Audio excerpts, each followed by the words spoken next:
My name is Bruce Kane, and I'm the director of the Bill Lane Center, and I am the moderator for this panel, one of two this morning. Yesterday we heard a lot about the migration and its effects in terms of social culture, in terms of the economy, in terms of some of the clashes and legal disputes over the different ways that land can be used in Utah. And all of that, of course, articulates its way into policy and into politics. We heard a little bit about politics. I think we're going to hear a little more about policy and how to address this through policy or through the research people are doing. And what we've decided is that we're going to go in the following order. We're going to start with Danya Rumor, who is the Director of Environmental Dispute Resolution Program in the Wallace Stegner Center. She is a research associate professor at the School of Law at the University of Utah. Then we're going to go to Nan Groves Anderson, who is with the Utah Governor's Office of Rural Development. And then we will go to Flint Timmons, who is the Destination Development Specialist for the Utah Office of Tourism. So we're going to go launch right into it so that we can allow a little more time for question and answer, because I think we've had to shortchange it in some of the other panels, and we're getting to that point where I'm sure lots of people have questions and ideas. So let us start off with Danya.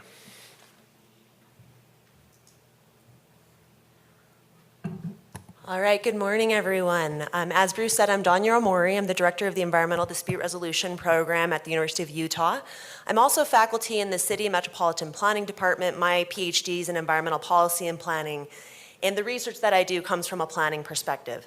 So today I want to talk specifically about the kind of planning challenges we're seeing in what we call gateway and natural amenity communities in the West, the kind of communities we've been talking about for the last day.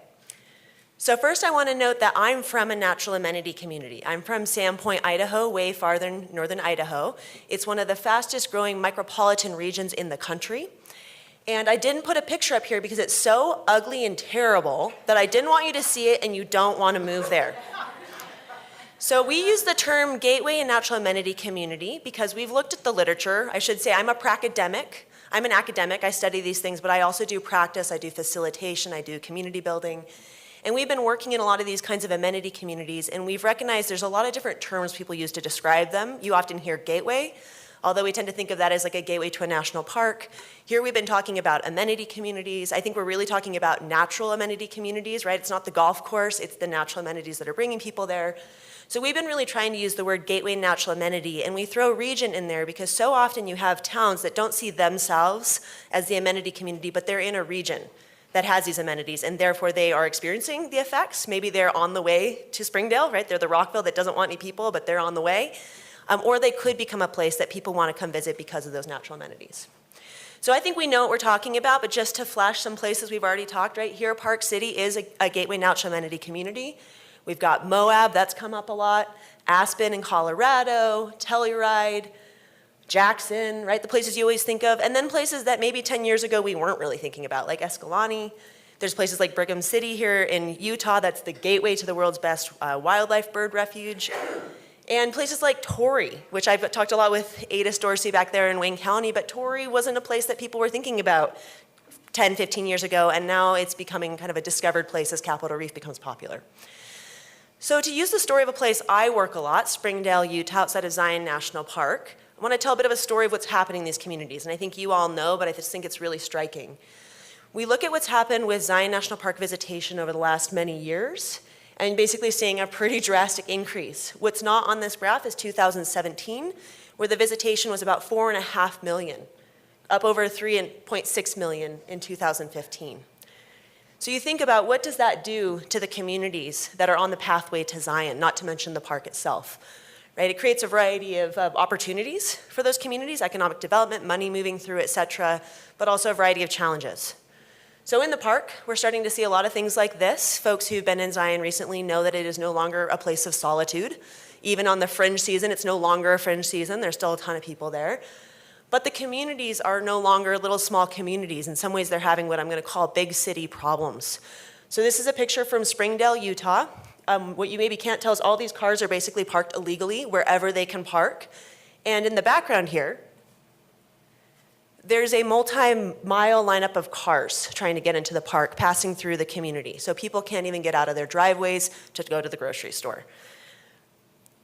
This is happening not only in Springdale and Zion, but this is actually, I think, from 2016 article on the Mighty Five, which we heard about, a very successful tourism campaign in Utah, saying basically people are waiting to get into the Mighty Five, and guess what, they're waiting in communities, right? And that has impacts.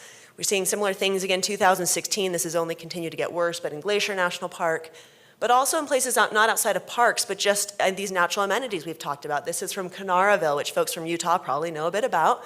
Small town, I don't even know how big it is, maybe 100 people if they're lucky, that all of a sudden became extraordinarily popular for its really neat hike up a waterfall. And basically this community's had to deal with, whoa, we've got a ton of people coming all of a sudden and we have no infrastructure. And that's actually a really interesting example of how some of these places have responded. But I think it's just important to recognize that this is happening throughout the West. It's not just national parks, right? It's anywhere where there are desirable natural amenities. So as I noted before, this is creating what we might consider to be a lot of big city problems in small towns, but also some really unique challenges, right? Because these are not metropolitan areas. So the list is long. This is by no means comprehensive, but some of the things that we've been observing in our work and they've come up in the conversation thus far are availability and affordability of housing, particularly for the workforce, right? This is a striking issue. I'll show some data on this in a moment, but we hear it all the time. Traffic and congestion and parking issues. I've had some of these communities tell me they're worried about becoming one big parking lot, right? Because people are coming and they want to go to the natural amenities, they need a place to park. Just concerns about overwhelmed infrastructure, whether that be like the wastewater system in Moab, the road systems, a variety of infrastructure systems. Potential degradation of the natural amenities that make these places so special in the first place, right? And whether that's the national park or the trails that are just in the public lands. A lot of concerns about climate change vulnerability and the need to adapt, and this is obviously an issue in ski towns, but also desert towns. Real concerns about employee attraction and retention, and as housing gets more and more unaffordable, it's really hard to keep people in businesses. I know in Sandpoint, businesses are closing down because they can't keep employees at the same time as their community's growing and the visitation's growing, right? So some really interesting intersections of dynamics. Huge concerns about loss of community character. I'll talk about this in a moment, but we hear from these places, they have been small towns, they want to stay small towns, they want to keep that feel, but they're some of the fastest growing areas in the country, right? So that's a challenge. Economic vulnerability, the kind of boom, bust economy of tourism, a variety of other things. We've talked about some of the economic transitions that are underway, the pros and cons of that. Just the question about the role of tourism marketing can be very divisive in these communities. Concerns about reduced quality of visitor experience, both in the parks and elsewhere. And then this is all situated in places that have very unique social, cultural, and political dynamics, as we started to talk about yesterday. One of the things that David didn't talk about is if you show that map of Western states, a lot of times when you see the natural amenity communities, there'll be little blue spots in very red regions, right? So try to plan across boundaries when you've got those kinds of dynamics going on. And then, as we all know, just challenging local, regional, state, and federal relationships, right? And you're talking about federal lands, state lands, local communities, counties, a variety of people needing to work together, and a lot of interesting dynamics around that. So recognizing that suite of challenges, my team at the University of Utah has been working with a variety of partners, including lots of people here in the room, to figure out how can we help, right? I'm a solutions person. I don't want to just study the problems, I want to understand them, but then I want to fix them. Right? So as part of that, we are trying to launch what we're calling the Gateway and Natural Amenity Region, or the NAR initiative, at the University of Utah to basically be a hub, and I want to talk about some of the things coming out of that. And I'm guessing some of you are skiers and mountain bikers, so hopefully you get the NAR. Yeah. So the whole idea is to really focus on research, education, and capacity to try to tackle these challenges and help these communities thrive. And what that looks like, at least right now, is better understanding what are the challenges, what are communities doing about them, and how can they actually get ahead of it, and trying to understand that through actual research and empirical data. And then we are an academic organization. We're working with other academic organizations. We really want to get students out working in these communities, right? Just training up students, giving them exposure. It's great to hear Stanford's doing some really great things on that as well. Training the public officials and others in these communities so they know how to deal with these tricky issues. A lot of these communities have one professional planner or no professional paid staff, and yet they're getting overwhelmed with people. What do you do about that, right? So we're trying to provide some help and training there. And we've heard a real desire for peer-to-peer learning forums, so we're also trying to think about how do we address that need. And then as part of that, a lot of capacity building. So actually providing a lot of on-the-ground planning, urban design, and other support is one of the visions for this initiative. We're working on an online toolkit, I'll talk about that in a moment, and just general tool and resource development, because we hear from these communities they want help, and we're trying to figure out how to get people working together to provide it. So in terms of the research, I want to share some data with you all, because what we found is when you look at the literature, especially in planning, there actually wasn't a lot of empirical data on what's going on in these communities, even though we're observing it, it's in the news, et cetera. So we first developed a database of Western NAR communities. Where are these places? Not necessarily the ones that have been found, but the places that have the preconditions, right? They're near the natural amenities. We did interviews with people from 25 communities representing the totally discovered Moab and Vail to the places that maybe don't even see themselves as a NAR community. And then we launched a big survey of public officials in these communities to get a sense of what kinds of communities are having what issues. Are these pervasive? Are places in certain states having certain issues? And just to make sure you all know what we used in terms of kind of operationalizing this idea of a NAR community, we were looking at communities of less than 25,000 people, so smaller communities. I always hear, why was Bozeman not included? Bozeman's got a lot of issues, but it's a little bit different than a town of 10,000 people, right? With proximity to natural amenities, so within 10 miles of national parks, state lands, big lakes, scenic rivers, et cetera, the whole list of natural amenities, and basically not in an urbanized area. And Park City's close, but it's not in the Salt Lake urbanized area. So I won't go over this too much, but just to say we identified 1,522 NAR communities in the West. Here they are. That was our region. It was basically from the west side of the Rockies to the east side, the east side of the Rockies to the west side of the Sierras. And the interesting thing is that 61% of small Mountain West communities that basically have the preconditions of being these amenity communities, which is kind of a curious thing. In terms of our survey demographics, it was sent out to 1,278 communities because those were the ones we could actually find contacts for, completed by 333 public officials in 263 communities. And the really interesting thing is when we sent out this survey, those of academics in the room know this doesn't happen very often, we got a bunch of thank you notes. Thank you for doing this research. Thank you for sending this out. Please keep us posted on what you find. And we were like, okay, that's a good sign, right? So average population of those in our sample that actually responded was 8,000 plus, right in that area.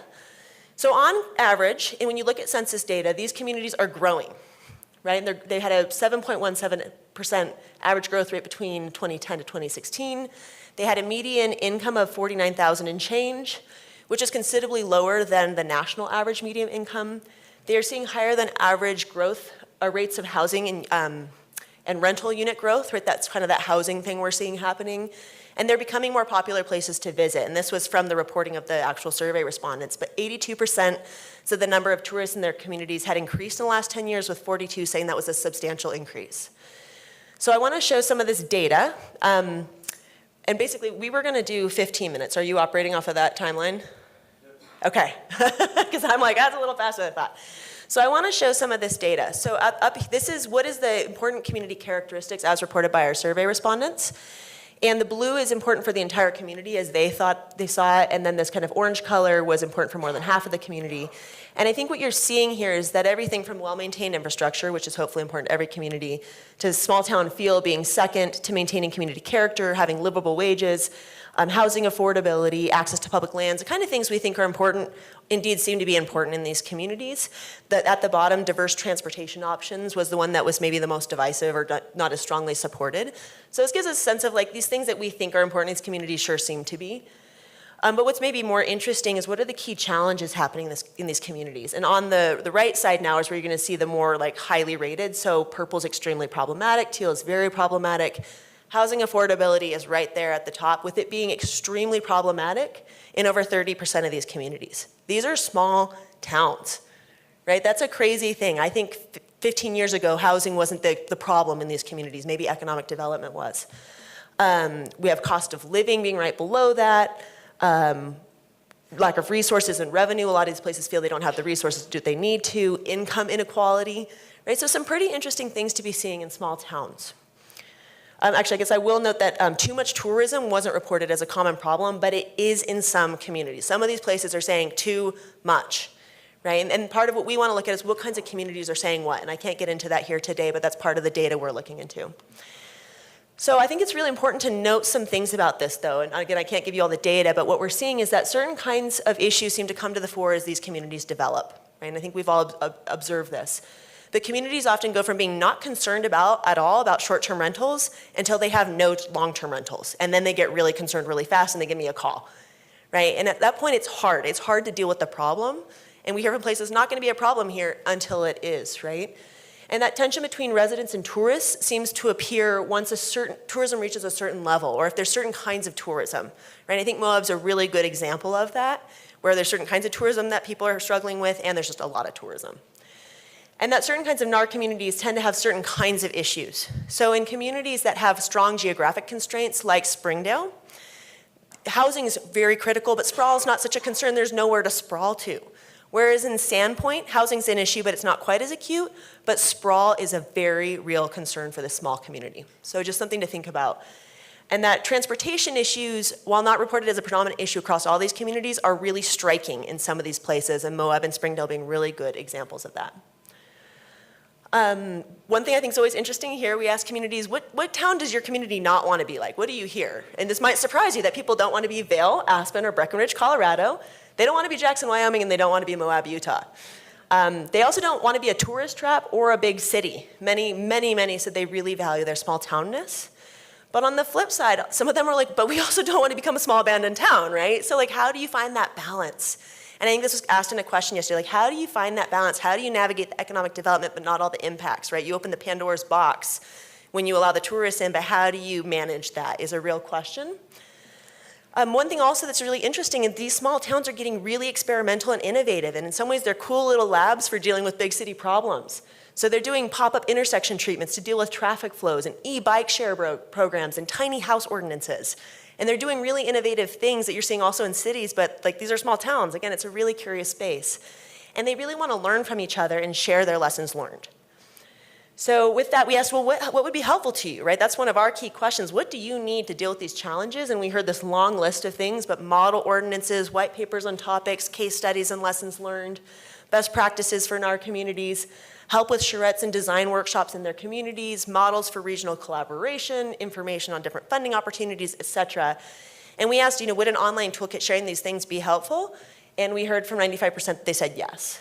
So that brings me back to the education and capacity building side of things, where we are working on building this online toolkit. Leanne over there is a graduate student of mine who's been doing a lot of work on this. It's still very much a work in progress, and to let the cat out of the bag, we're looking for partners to help with it. But the basic idea is that it will address these particular issues like housing and lodging, which tend to be a little bit interconnected, and provide very specific tools that other people have developed, right? We don't necessarily want to recreate the wheel, so the Rural Planning Group, now the Community Development Office here in Utah, has created this really neat dark sky planning tool. We're going to share things like that. We also have students writing case studies on, hey, here's a small town in the West that dealt with a problem like this and how they dealt with it and what they learned they wanted to share. So we're working on that. It's on nar.utah.edu, so if you want to kind of check out what we're working on, check it out, but it is still very much in development, so know that it's a work in progress. And we are looking for partners, or if you have great resources or you know of a community that's done something really interesting, please let us know. If you want your students working on this, I study collaboration, so I'm all about it. I also just want to mention that we are out there on the ground trying to help these communities. A number of folks in the room know that we've been facilitating the Zion Regional Collaborative down around Zion National Park for the last, almost 2.5 years. And basically this is an effort doing what kind of one of the speakers mentioned yesterday, just getting people together to figure out how do we as a broad community want to work on this? Who do we want to be? What issues do we have and how are we going to solve them? And I think this is a good setup for both Flint and Nan's presentations in that the state of Utah has been very involved in this. This is not just local, but we have the federal agencies there, we have the state offices, and everybody's talking about how do we all work together? How do we use tourism marketing? How do we use the resources for rural development to help solve these problems in these places? So again, with that, just want to note that we are trying to build this NAR initiative. The whole idea is not to recreate the wheel, but just to be a hub for all the other great things that are happening. If folks have ideas, want to be involved, want to be a partner, please come talk to me, because it's really about finding ways to help these places thrive and protect the things that make them special. And a lot of that's about proactive planning, getting ahead of it, having tools and resources so that you don't just get slapped in the face and then it's too late to deal with these issues. I always have to thank our funder, the National Institute for Transportation and Communities, has provided a lot of funding. And I'll put that up there so folks have my contact, and then I will pass it on to Nan.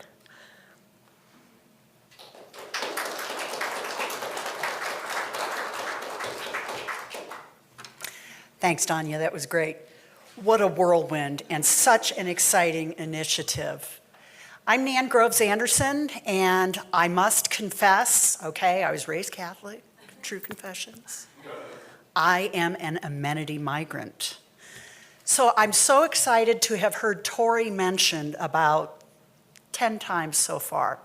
So my husband James and I actually relocated to Wayne County about 20 years ago now. We started off in Bicknell, and then we just recently moved to East Torrey, not the megalopolis of Torrey itself, but a suburb. So I gotta give a shout out. We've got about 5 or 6 people here from Torrey. Could you all raise your hand, please? So these folks are not only concerned community citizens. Standing up there in the back is our Economic Development Director, Ada Dorsey. And I have to say how proud I am that we've got a group of folks that are willing to get together, attack some of the hard issues, and hopefully move forward in a meaningful and collaborative way. I'm going to give you a bird's eye view of economic development from the state perspective. I do work for the Governor's Office of Economic Development, specifically on the rural development team. And I think I've got the best job at GoEd because, again, I get to live in Torrey and work on really challenging business development issues, but also bring hopefully a rural eye up to the office, which of course is headquartered in Salt Lake. So you see our vision and our mission statement there. Most of you will have heard the accolades about Utah in the realm of economic development. We're the #1 state for fiscal stability. We are the #1 state for upward mobility. We're the #2 best state for business. They go on and on. However, not all of Utah has experienced this growth.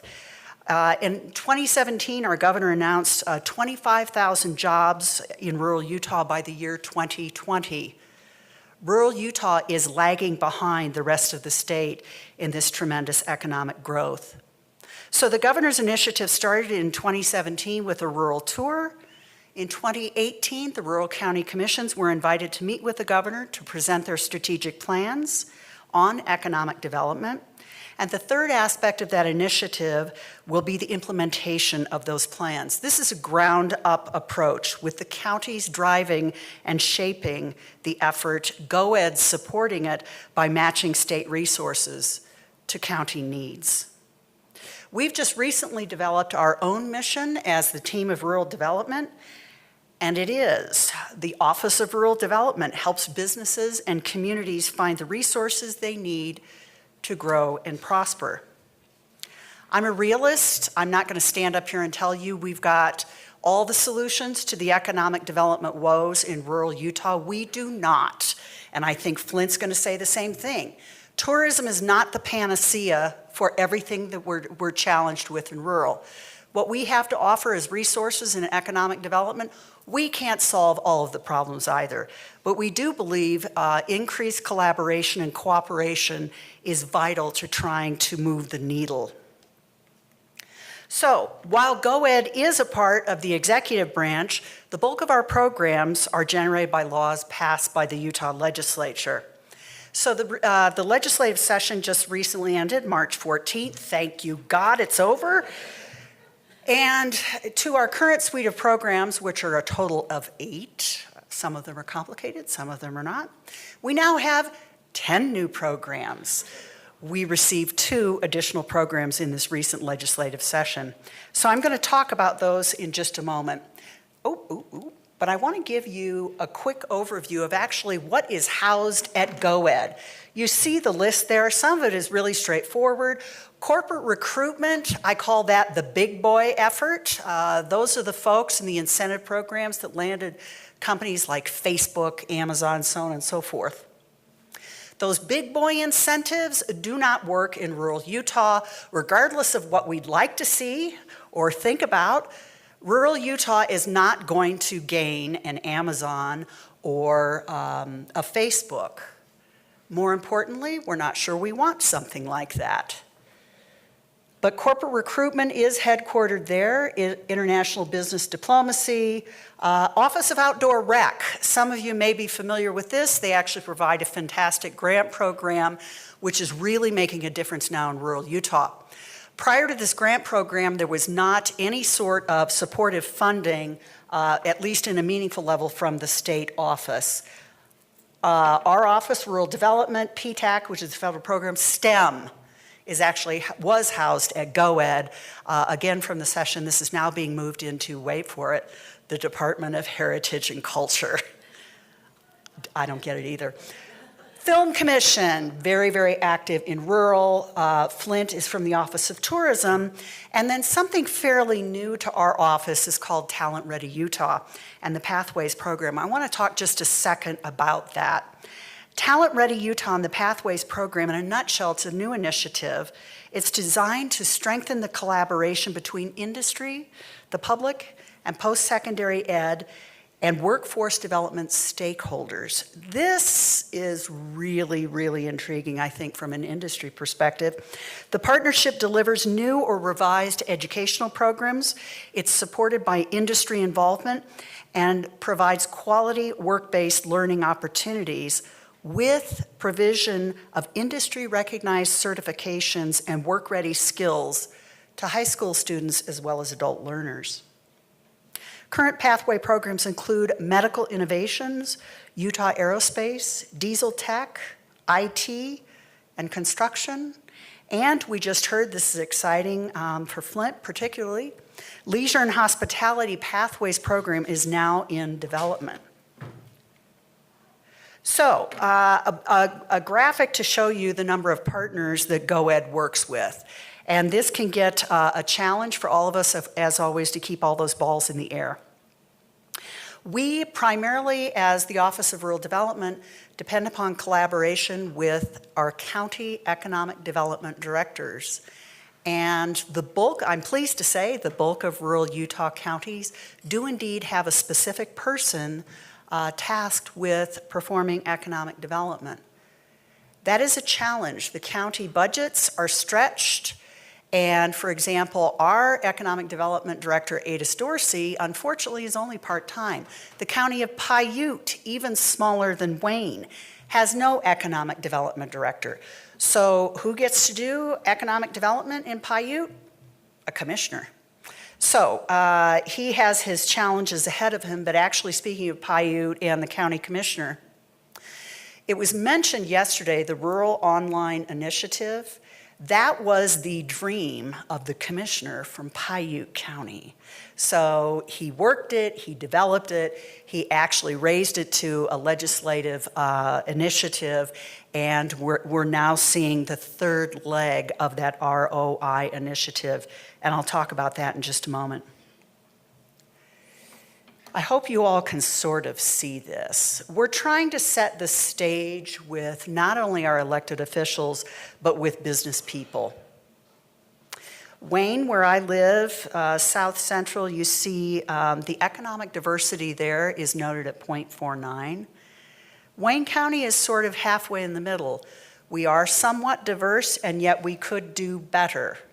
If you look at the extraordinary difference between the diversity of Salt Lake County, which is 0.95, to Millard, which is over there on the West Desert, at 0.15. Millard County's economy is based on natural resource. They've got a power plant there. They are recently understanding they have to pivot. And I was excited to meet with a couple of county commissioners from Millard because, believe it or not, they're ready to look at tourism and other forms of economic development other than just natural resources. So, one of the ways that the state of Utah is trying to address this lack and challenge of economic diversity is we support currently 16 business resource centers throughout the state. These were developed in 2008. From developing a business plan to meeting with a marketing expert to working on obtaining capital or loans, BRCs are ready to help businesses at whatever stage, from startup to the end of the business cycle. Many of our BRCs partner with agencies like the Small Business Development Center. A bunch of acronyms here for you: SCORE, which is the Retired Executives Mentoring Program, MEP, Manufacturing Extension Partnership, and more. All of these partners are housed under this BRC banner to support businesses with assistance, programs, and training. One of our first recommendations when we talk to a startup is that they meet with their BRC. You've got actually one here in Park City, we've got one in Salt Lake, and Salt Lake in particular does an amazing job. If you notice, however, where I live again, we've got a hole with no BRC located in the center of the state. So we're actually working on that, and we're hoping to have a new BRC to announce in the next year or so in both Ephraim and Richfield. I think this is really fun. This is new. I had to work about a year to get approval to use this. It's a little controversial still. What we're trying to do is to show both elected officials and folks throughout the state the difference of the impact that one job in rural Utah can make compared to one job on the Wasatch Front. So bear with me, a tad complicated here. It's important to show the real impact of that. This information is based on the goal of decreasing unemployment in each county by 0.5%. So the map shows the impact of creating one job in rural counties and its equivalent impact on the Wasatch Front. So back to Millard County on the left side of the graphic. You see that big county with 46. So what we're trying to do here is to show you the impact of creating one job in Millard County is the same equivalent of 46 jobs in Salt Lake. When we start to talk with rural elected officials and legislators about this, they are gobsmacked. So stay tuned, we're going to be telling that story hopefully in a wider way. Our office sponsored a Rural Day on the Hill with legislators. It's a great opportunity for us to expand our message. What we did this year was a little bit different, trying to show a little dose of reality. So Department of Workforce Services was able to work with us, and contrary to what they normally provide, we asked them to look at specifically 25 out of Utah's 29 counties, and what was the share of rural employment by industry. So we put this sign up at Rural Day on the Hill, and we had amazing reactions from especially the rural county commissioners. So I call your attention to the bottom, agriculture, 1.2% of the employment. Retail trade, top at 12.4. It's a huge challenge for state incentives to address the very top issue there, retail. So we do not have currently in our suite of programs, we do not have an incentive that supports small retail businesses. One of the challenges in traditional economic development is that retail is sort of looked at as a follow-up to the big deals, the Amazons, the Facebooks. Retail follows. When you say retail to an elected official on the Wasatch Front, they immediately think Walmart. One of the things that we're starting to see, which I'm personally truly excited about, is elected officials are starting to understand retail in the tourism arena is drastically different. It is mom and pop. It's the folks down the street that want to start up the Cup of Joe's. So cool, Jennifer. I was so excited. So a few more statistics for you. There is growth. Very quickly, our office has, again, now 10 new programs. What happens, it's kind of fun. The legislature passes the laws, outlines the program, candidly in very vague language, and it's up to GoEd to actually design the program, implement the process, look at the return on the investment and the measurements. So with those two new programs in red, rapid response manufacturing, and then the third leg of that rural online initiative that I mentioned before, that's going to provide a small bit of funding to developing these hub locations. The first leg on the stool, again promoted by Commissioner Bushman from Paiute County, was to start the READY program, which is another grant program listed up there. that incents companies to hire, regardless of the company location, it incents companies to hire remote rural workers. Second leg of the stool was to accomplish the training of these remote rural workers. I just heard a stat last week, 400 folks in rural Utah have graduated from the ROI training program. The third leg is up there with the hubs. We've got 5 grant programs, 4 tax credits, 1 finance. If any of you want details, I've got them, or of course it's available on our website. And with that, I have to end with a line that even my father would roll his eyes at. Many of you may roll your eyes at it, but I'm from the government and I'm here to help.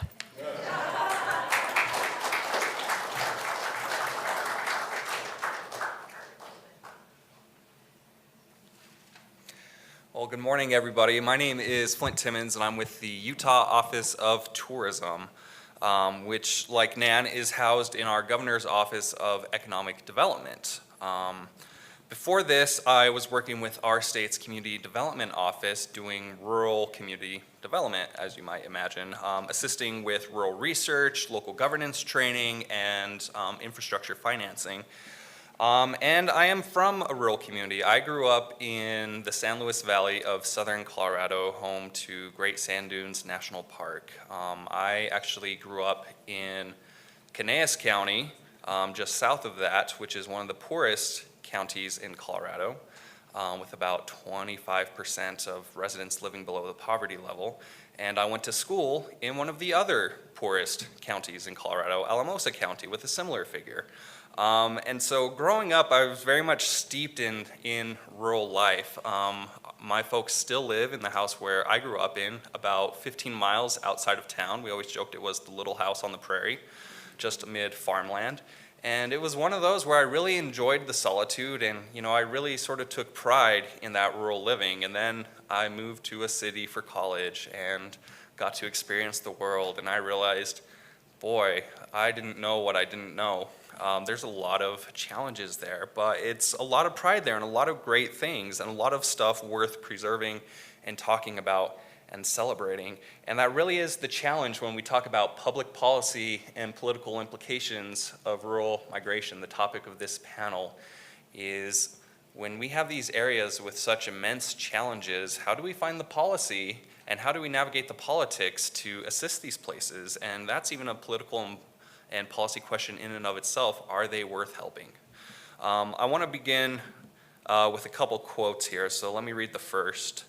The 4 largest counties of Utah are urban centers with big city growth issues requiring a specific set of initiatives. What I am announcing today is a blueprint for the other 25 counties, 162 cities and towns outside the Wasatch Front, a game plan for rural Utah, end of quote. And the next, still, the fact remains that parts of Utah outside the Wasatch Front are struggling. Tonight, I would like us to unite behind a goal of creating 25,000 new jobs in the 25 counties off the Wasatch Front over the next 4 years. Reaching that goal will require unprecedented partnerships to grow and diversify the economy in rural Utah. To that end, I will work to ensure that all Utahns have the same economic opportunities, practically the same. Those were delivered by 2 different governors 20 years apart here in Utah.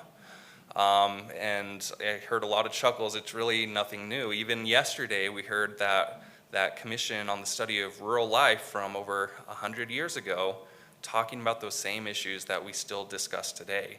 And sort of it highlights the challenge when it comes to these types of places. So I want to talk about first, what is the trouble with rural? And I don't want to belabor the point here. We've heard a lot about the challenges here.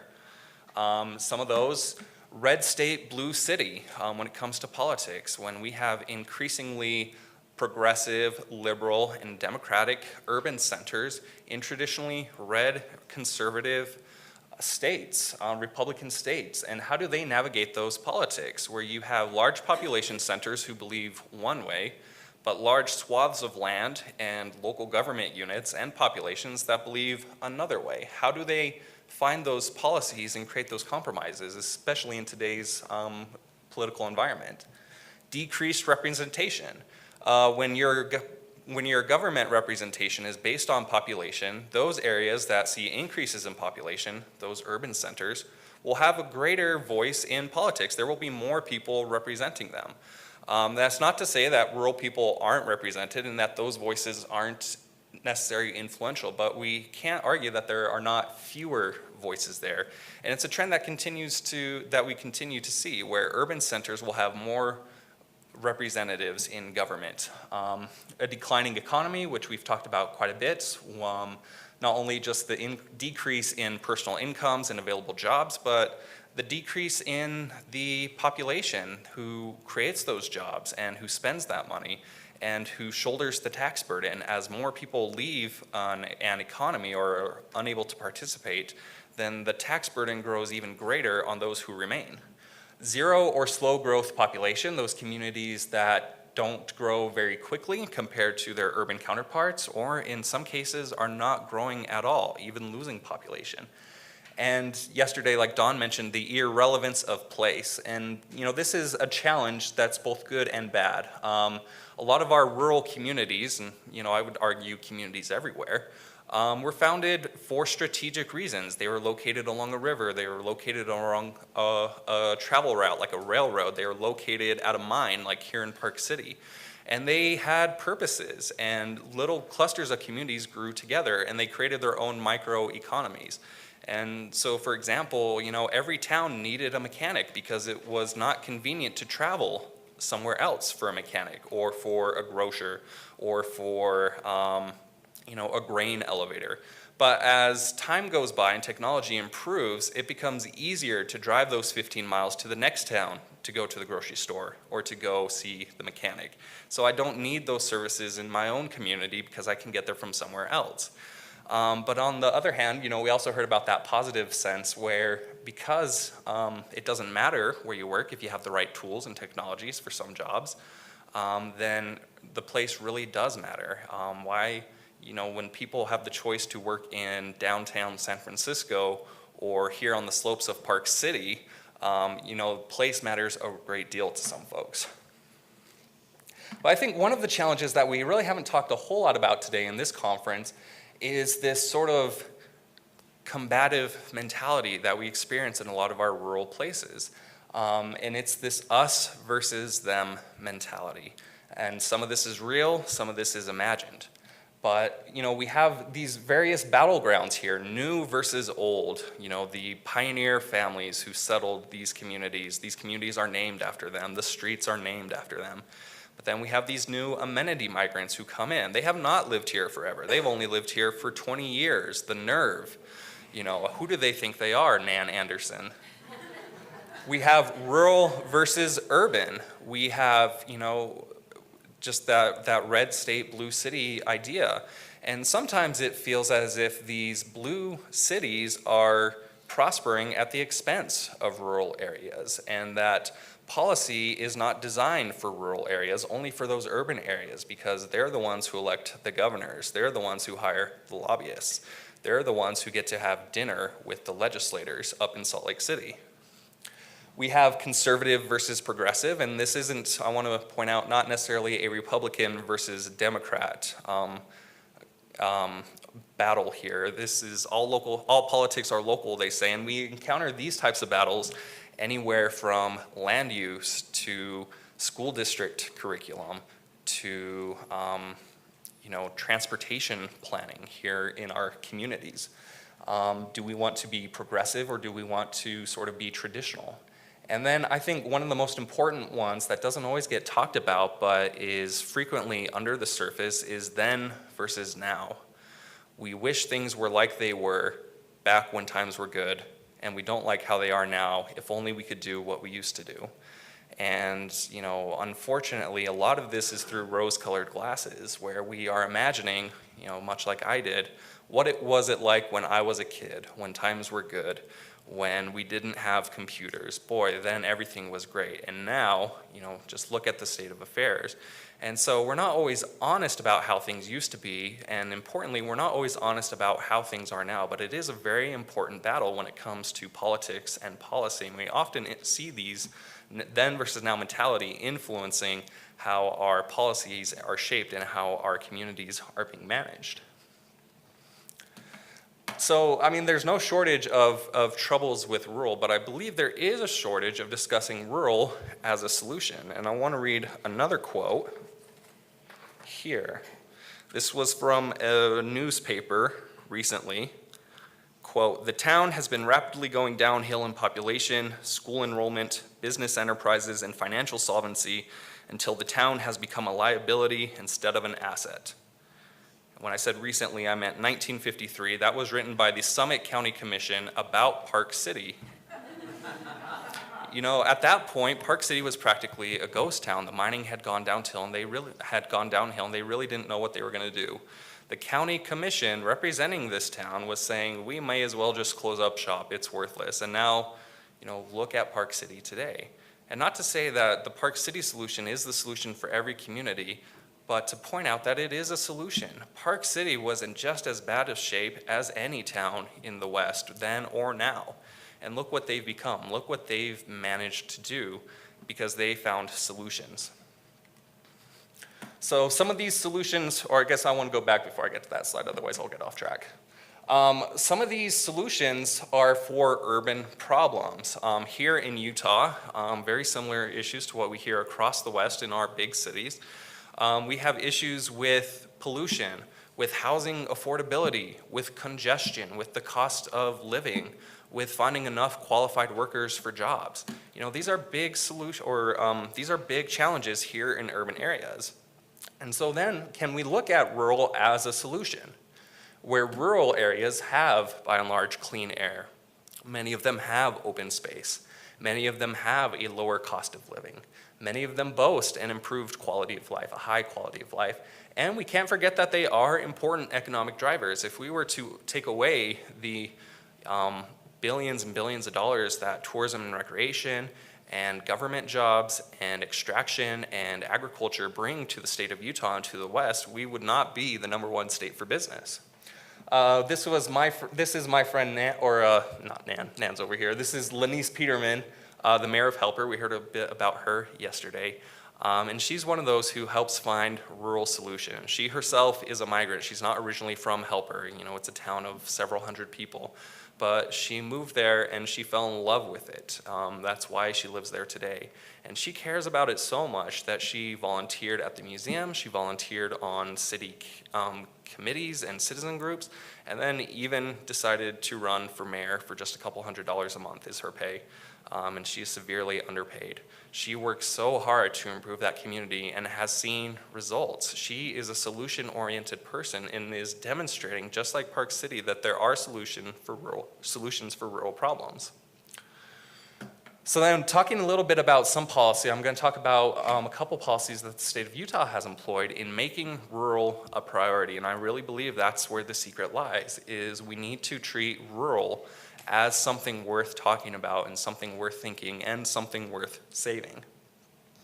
So some general policies, we need good planning at the state and the local level, and not just planning in the creation of a document, but most importantly, the following through of the document. We need specific rural strategies for economic development, for education, for transportation and housing and all these other policy issues. We need to listen to and value rural voices. Oftentimes, rural communities feel that they are simply viewed as playgrounds or museums or gas stations, and we need to view them not as tools for the wealthy urbanites to have fun, but we need to view them as communities, as people who are worth discussing and thinking about. We need to make policy for all people when we're thinking about statewide policy. So when we think about a statewide transportation bill, we need to think about what are the implications on rural areas? Will they be able to comply with this? What is the effect it's going to have on their daily lives? Recently, there was a citizen initiative here in Utah to increase the gas tax. And in the Wasatch Front, seemed like a great idea. It's only going to increase, my gas by, 10 cents a gallon, and I'm going to take the train anyway or the buses, so it's not going to matter much to me. But in rural areas, they were very much saying this is a regressive tax. When I have to drive 30 miles to work, this is really going to have a huge impact on my livelihood, and you're saying you're trying to help me. We need to enable rural champions, and these aren't always from rural, but we need to find people who will stand up for rural ideas and rural policies, and similar to the couple bullets above, we need to listen to and value their points. This is something I feel that Utah really has a strong legacy of that continues today. Our governor is a former county commissioner from Utah County, and he was part of the Utah Association of Counties, where he was able to interact with county commissioners from the rest of the state and understand their concerns. Our lieutenant governor is from rural Utah. He's a former mayor and county commissioner and legislator, so he understands those rural issues. And we have several very prominent legislators in Utah who are from rural areas and will stand up for rural issues. Just specifically for my office, we've identified the need, since we trade on rural for our livelihoods and our business, to improve rural life. And we've done that through this our guiding philosophy in our office, which we call the Red Emerald Initiative, which is sort of our long-term strategy for sustainable tourism. And some of the more relevant points here is to prioritize the quality, not the quantity of visitors in our state, where we want people to stay longer and have more meaningful experiences with the state, with our areas, rather than just get as many people as possible. We want to distribute visitation statewide to get people off the beaten path, away from the Mighty Five into the road to the Mighty Five, or to those areas between the national parks, so that not only can we relieve some of those pressures in our high visitation areas, but also send some of the benefits to those low visitation areas. We want to embrace community-led visions that are supported by state policies and programs. So we want to enable these communities to have the type of tourism and the amount of tourism that they believe is appropriate for their community. And we want to champion infrastructure investment in these communities and invest in them and make sure that they have the resources they need to be successful. Nan and Donnie spoke a lot about these as well, but there are just some other, our state does very well at assisting rural Utah, and there is room to improve as well. With our Office of Outdoor Recreation, the Rural Online Initiative, our land-grant university, Utah State University, has extension offices in practically every county. Our Department of Heritage and Arts, approximately half of our opportunity zones are located in rural areas, and that was a very intentional move by our governor. We have our Community Development Office and the Rural Coordinating Council. That's something I want to talk a little bit about. Our Rural Coordinating Council is a group of program managers and specialists from various rural-oriented programs and state governments who realize we need to work together. We need to stop competing for the time and attention of our communities and to use our services and start coordinating our services. If everybody is in Helper, talking with Lanice Peterman, and believe me they are, we need to make sure that we are not stepping on each other's toes, but that we are helping Lanice have as easy a time as possible to navigate her challenges in her community so that we can come together and support her and complement each other's programs. So my time is up, and I just want to say that, rural Utah does have a lot of challenges. The rural West does have a lot of challenges, and some of those challenges are because we are very blessed. When we have, Utah has an embarrassment of riches when it comes to natural and cultural resources. And it's very difficult to manage those sometimes. It's difficult to handle all the people who want to enjoy them just like we do. But there are solutions, and sometimes it involves getting away from that us versus them mentality and becoming a us and them mentality. Thank you.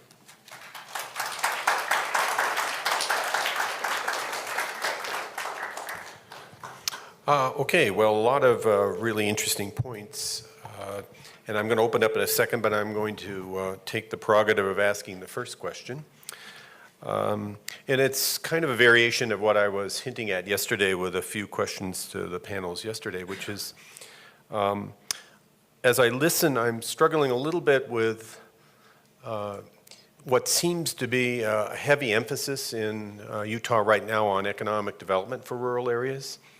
And yet a lot of the discussion yesterday was about the externalities of that strategy in terms of what it does to these communities in terms of traffic or what it does to the natural resources themselves. So I have two questions for all the panelists rather. One is tourism the primary focus of economic development for rural areas in Utah, or are there other strategies with respect to other kinds of economic development that could, be a supplement to or replace tourism in the long run? It seems from, maybe it's the way we set up the conference, but it seems like a lot of eggs are being put in the tourism basket.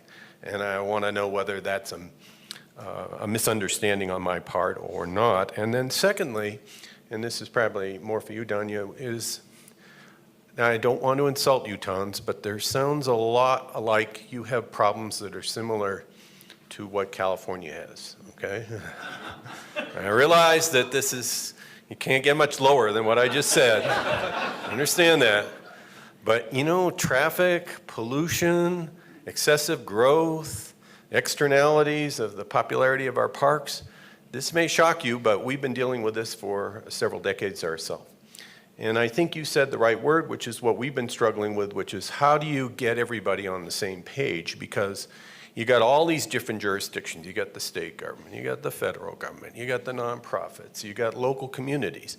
And a lot of the discussion, and I mentioned this yesterday, seems to suggest the solution is in the local communities, and to some degree, obviously it is. But then you don't get coordination. You get people going in different directions. And so collaboration is something that the Bill Lane Center has been spending the last 4 or 5 years looking at. Collaboration on transportation issues, collaboration on water issues, collaboration with sea level rise and the potential of flooding. And what we discover is just putting people in the same room is a start. Sharing information is a start. But to incentivize them to give up on their prerogatives and their sovereignty and to not just do it their own way requires more. It requires putting some money on the table and putting some regulatory teeth into the permitting processes and the rest to get people to do things that they wouldn't otherwise want to do if they were maximizing their self-interest. Now that is a very California position, which isn't going to sit well in a state where government is not perceived as the solution. So I'm being provocative here, but with a purpose, which is these are serious issues that come with the kind of focus that I'm hearing. And so I'm kind of curious as to what do you see as the next stages of collaboration? So number one, is tourism, the main focus? And then two, how do you deal with the externalities of that in terms of collaboration? I guess as the official tourism representative, I get to start. I would not say that the main focus is on tourism. I would say, though, that tourism is a very apparent and, not to say this lightly, but convenient solution for a lot of these issues. Where we have natural amenities and gateways and all these fantastic resources that people want to visit, it's very natural to say, people are coming here, their wallets are full of money, I want to take some of that by helping them experience the community. So it's just a very natural solution for a lot of folks in a lot of these areas. A tourism economy has its own ups and downs. A tourism economy is not necessarily a diverse or resilient economy, and that's not something that we want. And we do see that with places like Moab, who have these challenges that were created by tourism. And I would say that tourism does have what we call a halo effect. There are some positive externalities from tourism as well. Tourism provides great opportunities for entrepreneurship and upward mobility. It's very easy, we just a couple years ago had an agreement with Airbnb, the short-term rental company, to provide Airbnb experiences where instead of necessarily signing up for a room to sleep in, you can sign up to go do nature photography with a local resident or go on an ATV ride with a local resident. And, those are just very simple ways to supplement income. Tourism can also help to prop up existing businesses and industries. So if we have a locally owned family restaurant that really caters to local miners, but doesn't necessarily have the customer base to stay open, tourism can help, provide and fill that gap and provide those extra dollars to keep that business open. And we also tout that, just that quality of life really is a very attractive incentive for people to move to Utah. It's a great place to open up a business here when you can go and do mountain biking, just outside your office. And that's really something that we promote. You can work here, but also play here. And as trite as that is, it really is true for our amenity regions, not only in Utah, but across the West, where, you don't need to travel several hours from the big city to go recreate. It can be just outside your back door. So, I also just want to add that we do recognize some of those issues with tourism, and that's why increasingly in just the whole tourism industry across the country, there's an emphasis in changing it from destination marketing entities and organizations to destination management entities and organizations, where we really need to cultivate and curate these destinations to make sure that we don't run into some of those problems that we've seen in really high-use visitation areas. Got to put a word in with a timeline here. Back in 2007, the entire marketing and advertising budget for the state of Utah was $900,000. The industry got together, and yes, Pat, politics were involved here. We lobbied the legislature and won in a major way. We went from a $900,000 budget up to $10 million as a direct appropriation from the legislature. I've spent the bulk of my career in tourism, so, and Flint's really getting the big picture here. Years and years ago, tourism was exclusively about getting the word out. So in California, you're seeing a ton of our Mighty Five ads. From that, what was the $10 million campaign has grown now to $24 million. So it's an amazing, amazing investment from the Utah State Legislature. We are also understanding we've got to look at the other side, the other aspects, the infrastructure, the impacts. Most states across the U.S. go one way or the other. They start with infrastructure first and then arrive at the marketing and advertising dollars, or the reverse. Utah chose to start the advertising and marketing, and now we're playing a bit of catch up on the other side. On the economic development perspective of it, we are actively working throughout all of rural Utah to shore up and incent other types of businesses than tourism. Years ago, when you started talking tourism with county commissioners, their eyes glazed over. They brought up the arguments, low-paying jobs, yada, yada. We've all heard it. We're now, as GoEd, starting to get out into the field to help support and develop entrepreneurs in all sorts of businesses. We're supporting with incentives and grants small manufacturing. We do have, again, the Rural Online Initiative, which is helping hopefully to train, retrain rural workers for the new type of tech jobs. Bruce, you've asked the million, billion-dollar questions, right? And I think they're connected. And there's a lot I want to say to it, so I'm going to try to connect some dots here. And I want to really appreciate these comments. I mean, I've been here in Utah for only 3 years, and just seeing what's happened with the Office of Tourism and how they're changing their investments, they get it, right? And I think that whole idea of this is about destination management and development, helping these places receive people is really important. I think we always have to recognize that there's no silver bullet, right? And these communities don't want to dry up, but they also don't want to become Moab. So how do we help them navigate that? And I think Amy mentioned yesterday of, Bears Ears was tucked away until we made it a monument. No. It was tucked away until one person took a picture and put it on Instagram, right? And that's the world we live in. These places are getting discovered here in Utah. We have an embarrassment of riches, so the people are coming. And to say, well, is tourism the solution? Tourism's happening, right? So for a lot of these places, it just is. And it's what you do about it that matters. And I think we see a lot of that happening in this state. Now, should we be pushing it as the solution? Absolutely not. But it is one of those tools in the toolkit these communities can use to not dry up and go away. But how do we help them decide what kind of community they want to be and help them get there, I think is really the question. And so to leverage that into more of the collaboration conversation, we are dealing with a lot of interesting dynamics in these communities. In my small town in northern Idaho, you have a bunch of Californians who've moved there to get away from California, but they've brought money, they've brought education. Megan made a great point, like people coming in bring a lot of value as well. And in some ways, the funny thing is there's now been a second movement from California of uber conservative people who don't want northern Idaho to become California, but they just came from California, right? So there are fascinating tension in these communities, and I think there's a question that came up yesterday of like, who are these public lands for? Well, who are these communities for, right? Who has the right to choose? And the reality is the way the world is set up, anybody can move to a community, and it becomes their community. But you have people that instead of working together to protect the things that make these areas special, the reasons we moved there, people are working against each other, and then the growth is happening, the tourism's happening, and it's eroding the very things that we all value. Like that's what we're seeing, and that's why I'm so passionate about trying to work in these places, because I don't want it to happen to my small town, and I don't want to happen to these wonderful places I work in and I recreate and I visit. Right? So I think that a key part of it is recognizing these are very unique political situations.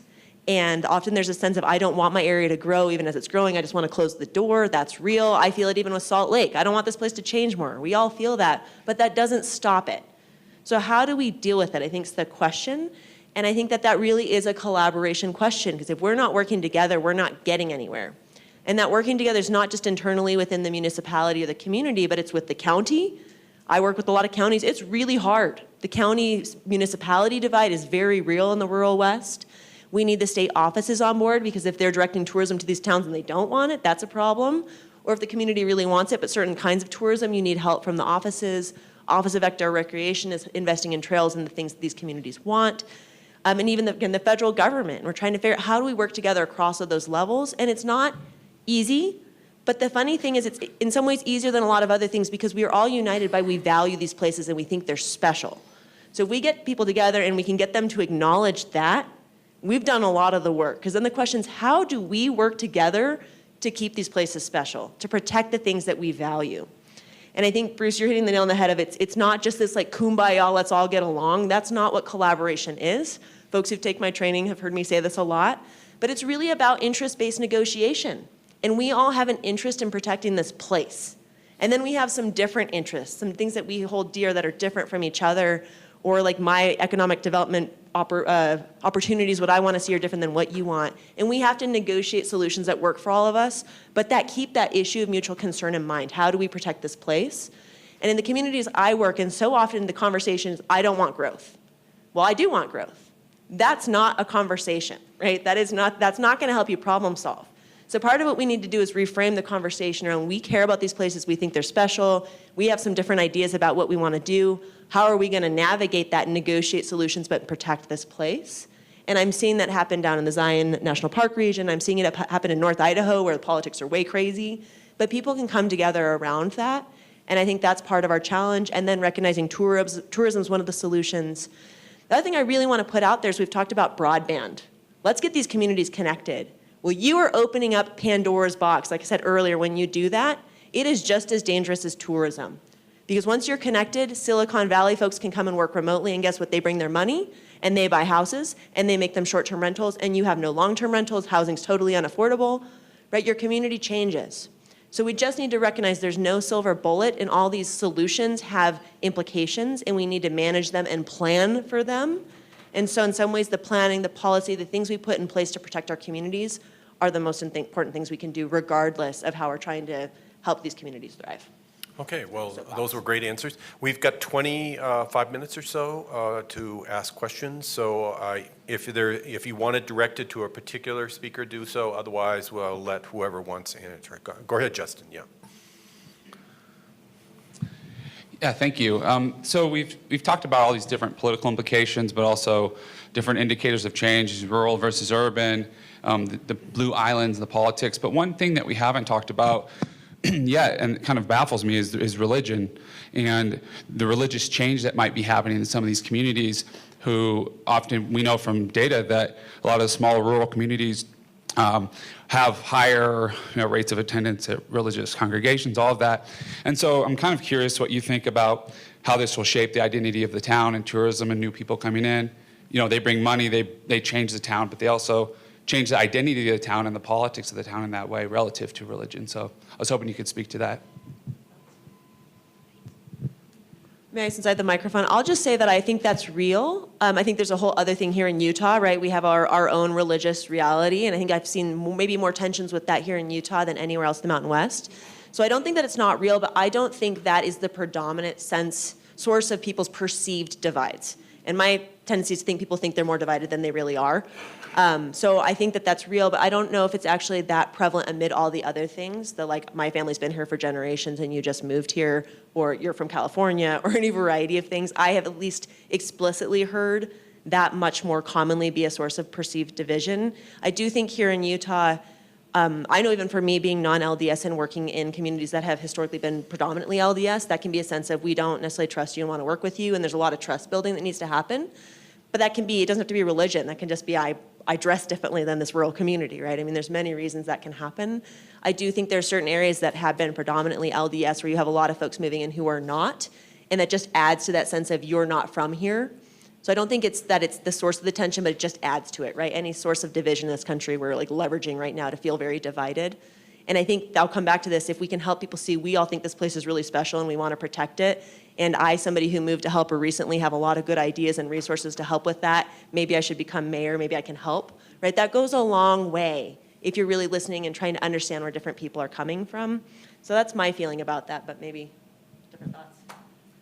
So back to Wayne County, we actually have an active group called the Interfaith Council, which combines LDS. We've got, what is it, Ronnie, a Baptist church in Torrey? I think it's, is that right, Ada's Baptist Church? We've got a Catholic church in Torrey. We've got a very active Buddhist community in the little town of Torrey, which population is, I don't know, 325 people, something like that. So this Interfaith Council was started by just a group of concerned citizens to talk religion, and maybe not to talk religion, but to just get together and celebrate their commonality. So that's Tori's little attempt, but I'm really, really proud of it. Yeah, I think I would agree with Danya, in which religion is certainly a very important factor, but I wouldn't say it is necessarily that predominant factor. You know, obviously, a lot of our towns, especially here in Utah and across the West, Arizona, Idaho, parts of Colorado and California, you know, were settled by religious groups, you know, by the Mormon pioneers sent out by Brigham Young, and so, you know, there was that very much that idea of, you know, this is for us. But I think, yeah, more over time, more predominantly it became, you know, just like any rural town, we've lived here for generations. We work the land, so why is Washington, D.C. trying to tell us what to do? And so I think religion indirectly led to that. But I do think there are some really real considerations there where your church houses are centers of community life. And so if you don't participate in that religion and go to that church building, you don't socialize with your neighbors as frequently. You don't have those, you know, private conversations and sidebar conversations. And so I have heard from some people, they just feel out of the loop. However, I have heard and seen from personal experience others who do seek out efforts to be involved in the community. So maybe I don't get involved in the church group, but I get involved at the school, or I get involved with the Lions Club, or I get involved with the quilt circle, you know, which are still a thing out here. You know, so I think there are ways, but yeah, I mean, it's something that we certainly can't ignore. But I do think just this, you know, religiosity is really, I don't know if I would say it's symptomatic or is actually the cause, but I think it leads to those more predominant divides between folks, which is, you know, land use, taxation, you know, just some of these other policies that we've been talking about. Okay, any other questions? Yes, Pat? Hold on. We want to memorialize every jewel that comes out of your brain. I want to follow up on Justin's question. Having been the only non-Mormon in my elementary school, you look at the legislature, I think there's less than 3% non-Mormons in the legislature. State government, I joke, sometimes not so jokingly, is the ward member syndrome. That is, when somebody needs a job, then it's the city, the county, or the state government that hires them. So in the 39 years that the Republicans have controlled the governor's office, I would suggest that there's not been a diversification of religious perspectives in the governmental units. And last night, as we were looking for a martini, that was a good example. The Utah liquor laws are almost 250 pages long. And it seems to me that we're kidding ourselves if we think that there is this robust diversity when in fact there is a really strong monolith when you get outside the Wasatch Front. How is that going to be overcome? Yeah, I mean, again, like we were saying before, you can't ignore that aspect of it, but you know, it's one of those where if it's a predominant culture, then it goes to, you know, it is natural to say most of those people will run for office and most of those people will get elected to office. However, you know, not having studied it, I would suggest it's hard to say, are people being elected based on their religion? Or is it because of their shared religion, they have similar values as the voters? And so, I mean, it's a complicated question that certainly merits digging more into, but it's really difficult to say, why are people voting the way they're voting? Why are they getting elected the way they're getting elected? And why are they pursuing policies the way they're pursuing policy? This is a good one. So I used to do lobbying for the tourism industry on Utah's Capitol Hill. Any of you who have experience up on the Hill, there are very, very few women up there, let alone non-LDS women. So point well taken, Pat, absolutely. I would offer, however, I've been here in Utah since '85, and in 1985, to get a drink in Salt Lake City, you had to go, and with clients, let alone, you wanted to, back then we used to drink and smoke at lunch, God forbid, right? We would take clients to the New Yorker because you could absolutely get a drink for lunch there. Fast forward, we've eliminated private clubs. You can now go into many restaurants across the state and get not only a drink, but a glass of decent wine. I firmly believe we've made progress. Is it to the extent that a lot of us would like to see? Probably not.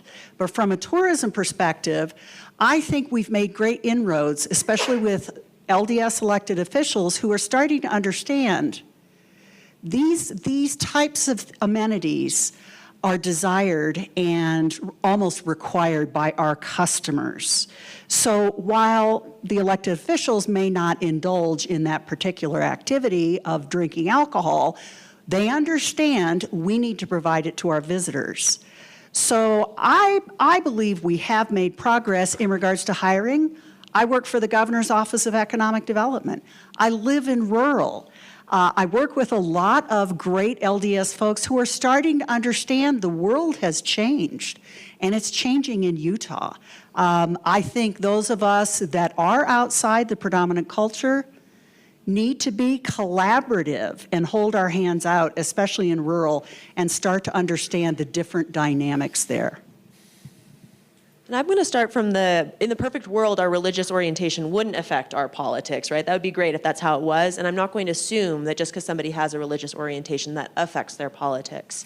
I will say the fact that our legislature is predominantly LDS affects a lot of things in this state, right? This is good. I mean, I want to tie it to amenity communities in particular, but that's just real. And I think that Flint's got an important point of maybe in part they're getting elected because they reflect the values of a lot of people in the state.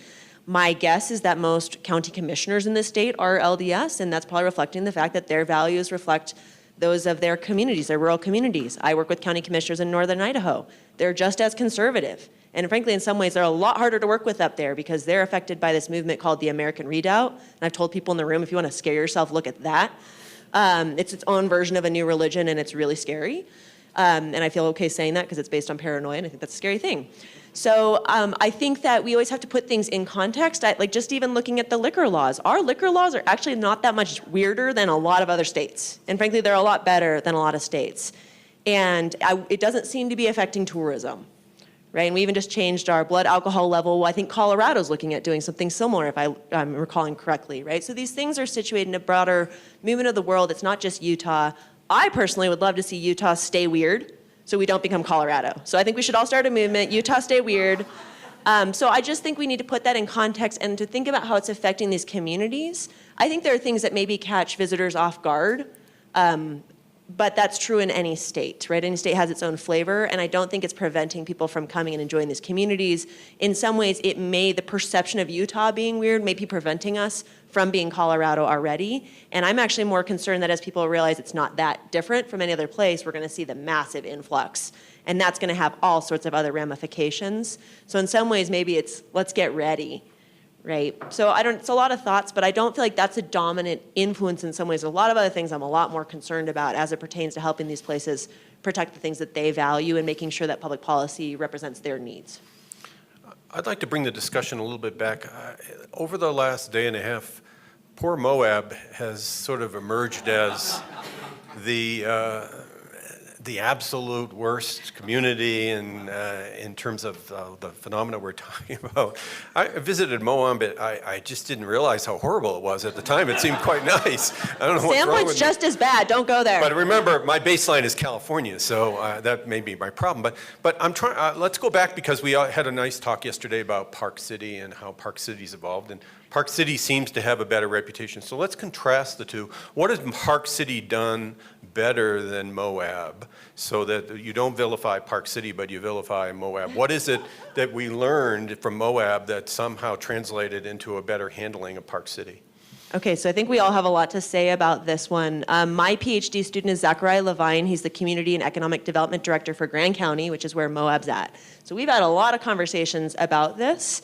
And I think the reality is people still love Moab, right? They love it so much, they want to go there and they want to recreate, and that's why it's so crazy. But even the community members there still really love it, but it's not the Moab they want. And I think it's a good icon of when you let it happen to you without preparing for it and managing, you lose those things that you hold dear. And that's why I keep pushing this same point. I really wanted to say I thank Megan for the point she made yesterday about this is about planning. This is about recognizing we can control our future if we get ahead of it, and once we're behind it, it's really hard to deal with it. One of you said, and I thought it was you, that there are two models. One is you build the infrastructure and then you do the advertising. Oh, somebody said. Says Flint, yeah. Yeah, I mean, are you saying that model, of those two choices, the model of doing the advertising first and then catching up really is a bad model? Well, that I think, really it should be planning first and then do the advertising? Is that what you guys are saying? I think it depends. I'm always it depends. I think the reality, and part of the reason we've mapped all the NAR communities out there is a lot of these places say it's never going to happen to us. Well, I know a lot of places that said it's never going to happen to us, and then it happened to them, and they weren't ready, right? So I think it's not even about are you marketing? It's if you have the preconditions of becoming a place that people want to visit for the natural amenities, when they don't want to go to Moab and they don't want to go to Springdale, they're going to go to Torrey, they're going to go to Teasdale. Right, so just saying, let's be prepared for that. Let's start to plan. Let's have a vision. And when it starts to happen, we're ready to work together to manage these responses and to adapt to it. And it's not just about having a plan, but it's about planning.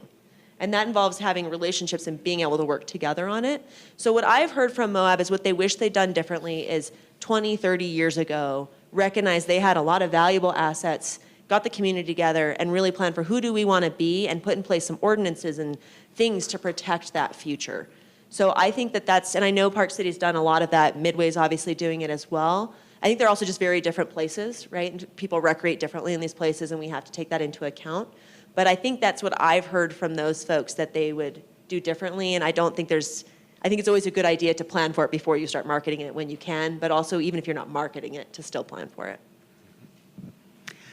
I think one of the challenges is understanding the uniqueness of the tourism industry. It is not widget manufacturing. It's a collection of industries.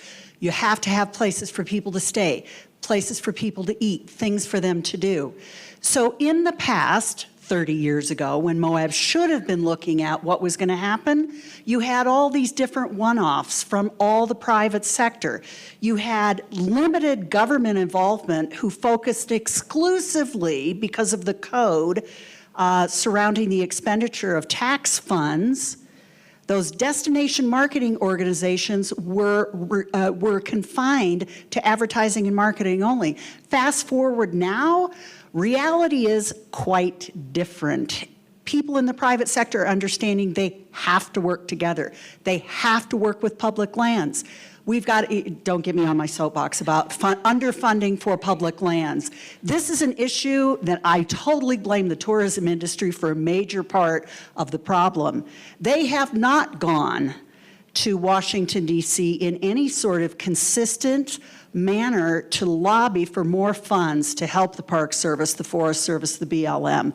And they're now starting to understand, oh my gosh, we need to be there. Here we are selling public lands as our primary tourism asset throughout the West, and we're not helping infrastructure.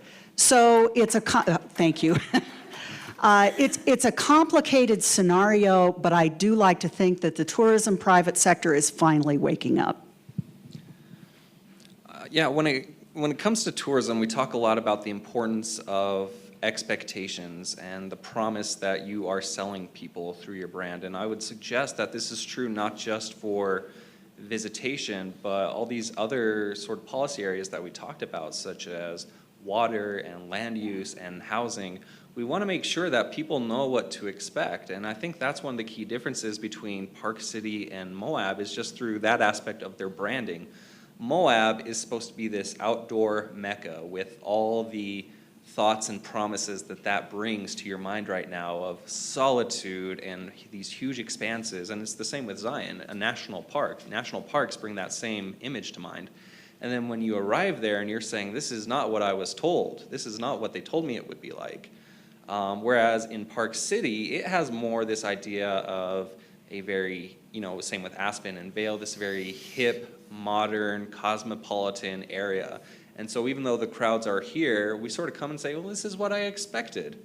It's a world destination for skiing. I expected there to be a lot of people. I expect it to be crowded at Sundance. It's like going to New York City and saying, I expected it to be really crowded on the sidewalk. This is what they told me it would be like. I use a silly example where, Disneyland sells you the promise of the happiest place on earth. They don't necessarily sell you on a specific roller coaster or specific, food or whatever, but they sell you that promise of you'll be happy. And if you arrive there and a Mickey Mouse costume punches you in the face, you're gonna say, this is not what they told me it would be like. And it's very shocking. And I think that's what a lot of our folks have. And again, not just for tourism, but when we're selling the promise of it's cheap to live in rural, and then people want to move here and they say, you can't buy a house, you can't rent anywhere, you can't even purchase the land to build it, then people are saying, you know what, this isn't what you told me it would be like. So the reason I like Moab is I had no expectations, I guess. Okay. It's almost, we have time for one last question from John Debs, and then we got to stop because we want to take a break before the last panel. John. Thank you. Well, to be provocative, coming from Palo Alto, where, as David Brady points out, we get back 70 cents on our dollar, and the states around here, and I assume Utah, have a better deal. Instead of running the federal government when you're already getting overpaid, in my mind, seems to me the state has to step up, and the locals have to step up and put up more money to take care of these problems that obviously are being caused. Yeah, it's a very difficult and important question to consider. And part of that is many of our western states are public land states where we are unable to generate private capital. When we have a county that is 96% controlled and managed by a federal government, it's difficult for private citizens to create private capital on that land, not to mention all the permitting and everything else that goes through. And in part, so there's lower taxation and personal incomes that are able to go back to the federal government. There's a lot of land that needs managed, so there's a lot of resources that come in back into the state at a federal level. And I would also suggest that the state does step up when appropriate. When the federal government failed to manage lands and pass a budget and shut down its national parks, the state of Utah and our local communities and our private citizens stepped up to keep those open because we prize them, we value them, we want people to experience them. And by the way, they also benefit our local communities. It was just smart policy all the way around when the federal government was unable to do its job. Tons of issues in play here. Number one, the average income for Utahns is below the national average, so we've got a predominant amount of folks who are making lower than the average income. So number one challenge. lower paying jobs here. Number two, what Flint has mentioned, especially again where I live, Wayne County is 97.5% controlled by the federal government. So we've got a lack of available space for industry to buy space and contribute to the tax base there. Another interesting aspect is in Wayne County, we have the lowest property tax rate in the state. And it's my understanding that the state of Utah property tax rate is very low compared to other states. So we've got a massive amount of challenges getting to the point where what are the revenue streams into the tax coffers. That's why tourism plays a great role, because elected officials love raising taxes on people that don't vote for them. So true, actually. Yeah. When you have a hammer, everything looks like a nail, right? And I'm a conflict resolution, collaborative process design professional. So to me, this is a collaboration challenge. And I think both Flint and Nan have put out there that it's not so easy. It's not like, oh, we have all this money, let's just give it to you, right? That's not how this works. But to come back to, it's in all of our best interest that we keep these public lands well managed, take care of them, preserve the things that make them special, and everybody has a role to play in that. And what that's gonna look like is gonna look very different in different places. And gosh, 2 weeks ago, we had a symposium on recreation on public lands at the Stegner Center, Wallace Stegner Center at the University of Utah, and we talked a lot about this. And I think there are some interesting tensions. One is there are great examples of local partners, state partners stepping up to help make things happen, and it's everything from keeping the parks open, which frankly is in the best interest of the state, right? It's a good investment in the state, and the state would like to be paid back, but you know what, maybe they won't, and maybe that's okay, because it's in everyone's best interest to keep those open. So everything from that to there's the example that Kirk mentioned in Mammoth of like local community raising funds to do some work. He talked about that yesterday. So great examples of this, and it's gonna look different in different places. In a place like Zion National Park, you have Zion Forever, a friends group that's now raising a lot of funds, and they're recognizing that helping the park means taking the pressure off the park and building other recreation areas, dispersing people. And so even though that friends group is for the park, they're investing in our regional efforts because they see that as being part of the solution. So I think there's really good examples, and I think we need to keep building on those. And what I was going to say about the symposium is part of the tension, though, there's others step up, then we take the pressure off the federal government to fund the public lands. Right? So in my mind, the perfect solution to be a good negotiator is say, we're going to step up and we're going to deal with some of these problems that are here now because there's not going to be a different budget this year. And all the agencies got cut. But what we're also going to do is write a letter together, all of us, county commissioners, state agencies, others, to the federal government saying, put more money into these things that we all value. Right? All of our voices together across political divides saying, we all care about this, help us make it happen. Like those two things together are really powerful, and it's nobody's responsibility, it's all of our responsibility. So I think that's just important to keep in mind. Well, we want to thank Nan, Danya, and Flint for a very good panel and a collaborative panel. And there was no media warfare that came out of this. So thank you very much for this. And so we have a 15-minute break, and then we will reconvene.